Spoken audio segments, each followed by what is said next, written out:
తెలుగు ఇండస్ట్రీలో హీరోలకే కాదు డైరెక్టర్లకు అస్సలు లోటు లేదు. చెప్పాలంటే హీరోలను మించిన స్టార్డమ్ తెచ్చుకున్న డైరెక్టర్లు మనకి ఎంతో మంది ఉన్నారు. వచ్చిన చిక్కల్లో ఒకటే, అందరూ వారి వారి ఫార్ములాను ఫాలో అయిపోతూ కొత్తదనాన్ని మిస్ అయిపోతూ ఉంటారు. ఒకే స్టైల్ కు ఫిక్స్ అయిపోతున్నారు. ఇప్పుడు వీరిని దెబ్బ కొట్టేందుకు రెడీ అయ్యారు ముగ్గురు తమిళ డైరెక్టర్లు. డిఫరెంట్ టేకింగ్లతో తెలుగు స్టార్స్ ను మెస్మరైజ్ చేసేశారు.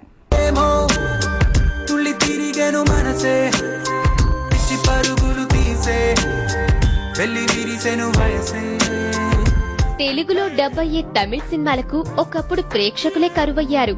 ఇప్పుడు సీన్ రివర్స్ అయింది. స్టార్ అయినా స్మాల్ హీరో అయినా ఓ సినిమా తెలుగులోకి డబ్ అయిందంటే చాలు ఆ సినిమా ఫస్ట్ షోకు టికెట్స్ రిజర్వ్ చేసేసుకుంటున్నారు మన తెలుగు హీరోలు. టేకింగ్ తో వారిని అంతగా ఆకట్టుకుంటున్నారు తమిళ డైరెక్టర్లు.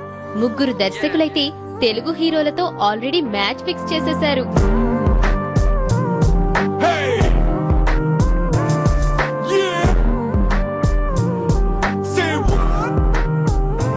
విష్ణువర్ధన్ పవన్ కళ్యాణ్ నే మెస్మరైజ్ చేశాడు ఈ క్రేజీ డైరెక్టర్. కెరీర్ సింపుల్ గా స్టార్ట్ చేసిన అజిత్ బిల్లాతో వండర్ డైరెక్టర్ అయిపోయాడు విష్ణువర్ధన్. ఖాళీ కథతో పవర్ స్టార్ ను బుట్టలో వేసుకుని అతన్ని సరికొత్తగా చూపించే ప్రయత్నం చేస్తున్నాడు.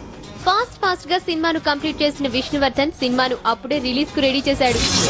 రాక్షస రాజ్యం రంకెలు వేస్తూ తలపెట్టింది తొలి యుద్ధం.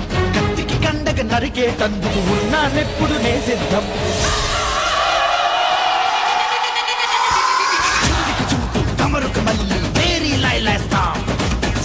కొట్టలి బల్లెం పాకు ఆయుధాలమవుతాం. కత్తులు కాళ్ళై సమరంలో కవాతు చేస్తాయి. సై సై సుత్తెలు వేళ్ళై యుద్ధంలో బాకులు దుస్తాయి. రై రై బతకాలంటే చావడానికి సిద్ధం కొన్నోళ్ళం. మా బతికే హక్కును కాలు రాస్తే అంత తేల్చిటోళ్ళం. ఇక కెమెరాను వదిలి మెగాఫోన్ పట్టి క్రేజీ డైరెక్టర్ అనిపించుకున్నాడు కేవీ ఆనంద్. రంగం సినిమాతో తెలుగు ఆడియన్స్ ని కాదు ప్రిన్స్ మహేష్ బాబునే అట్రాక్ట్ చేసేశాడు.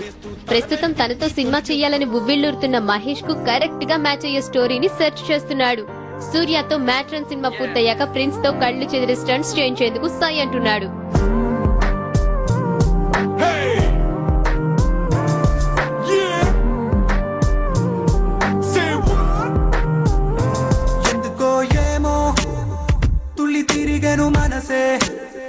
పిచ్చి పరుగులు తీసే వెళ్ళి విరిసెను వయసే.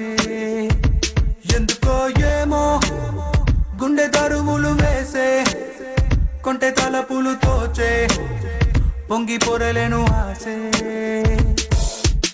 ఏదో గజిబిజిగా కనిపించే రూపం రేపో దరికనని తీరం.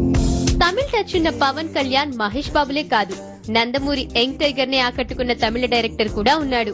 అతడే నా పేరు శివ డైరెక్టర్ సుసీంద్రన్. ఆ సినిమా చూసిన ఎన్టీఆర్ సుసీంద్రన్ టేకింగ్ కు ఫ్లాట్ అయిపోయాడు.